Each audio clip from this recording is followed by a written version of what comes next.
Big ബോസിന്റെ latest promo വന്നിട്ടുണ്ട്. അപ്പൊ ടിക്കറ്റ് ടു ഫിനാലയിലെ 4ാമത്തെ ടാസ്കിന്റെ പ്രമോ ആണ് വന്നിട്ടുള്ളത്. ആഞ്ചാട്ടം എന്ന് പറയുന്നതാണ് ടാസ്ക്. അവിടെ ഒരു പ്രോപ്പർട്ടി ഉണ്ട്. അപ്പൊ അതിന്റെ മുകളിൽ കട്ടകൾ വെക്കണം. കയറും കൊണ്ട് നമ്മൾ അതിനെ ബാലൻസ് ചെയ്ത് അവിടെ കൃത്യമായിട്ട് നിർത്തണം. കട്ടപ്പം ചാടിപ്പോവാൻ പാടില്ല. ബാലൻസ് ചെയ്ത് നിർത്തുക എന്നുള്ളതാണ് ടാസ്ക്. ഒരു കട്ട വെച്ച് കഴിഞ്ഞാൽ പിന്നെയും കട്ടകൾ വെച്ച് മാക്സിമം നമ്പർ ഓഫ് കട്ടകൾ വെക്കുന്നതായിരിക്കും ചിലപ്പോൾ വിജയിക്കുന്നതെന്ന് തോന്നുന്നു. ടൈം എന്തെങ്കിലുമൊക്കെ കാണും. അപ്പൊ നാളെയും മിക്കവാറും അഭിഷേക് തന്നെ ജയിക്കുമെന്നാണ് തോന്നുന്നത്. ഇന്നാണെങ്കിലും 2 ബാലൻസിങ് ടാസ്ക് ഒക്കെ തന്നെയായിരുന്നു.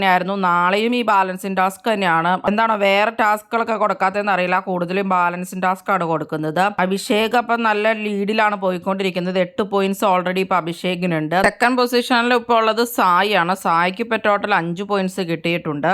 പിന്നെ ഋഷിക്കും അർജുനൊക്കെ 2 പോയിന്റ്സ് ആണ് ആകെ ഉള്ളത്. പിന്നെ സിജോയ്ക്കും ജാസ്മിനും 1 പോയിന്റ് ഉണ്ട്. സിജോയ്ക്ക് ഇപ്പൊ ടാസ്കിൽ നിന്ന് കിട്ടിയതാണ്. മറ്റേ ജാസ്മിന് ബോണസ് ടാസ്കിൽ നിന്ന് കിട്ടിയ പോയിന്റ് ആണ്. നോറ, നന്ദന, ശ്രീതു, ജിൻഡോ ഇവർക്കൊന്നും പോയിന്റുകളൊന്നും കിട്ടിയിട്ടില്ല ഇതുവരെ. ആര് ടിക്കറ്റ് ടു ഫിനാലെ വിൻ ചെയ്യണമെന്നാണ് നിങ്ങൾ ആഗ്രഹിക്കുന്നത്?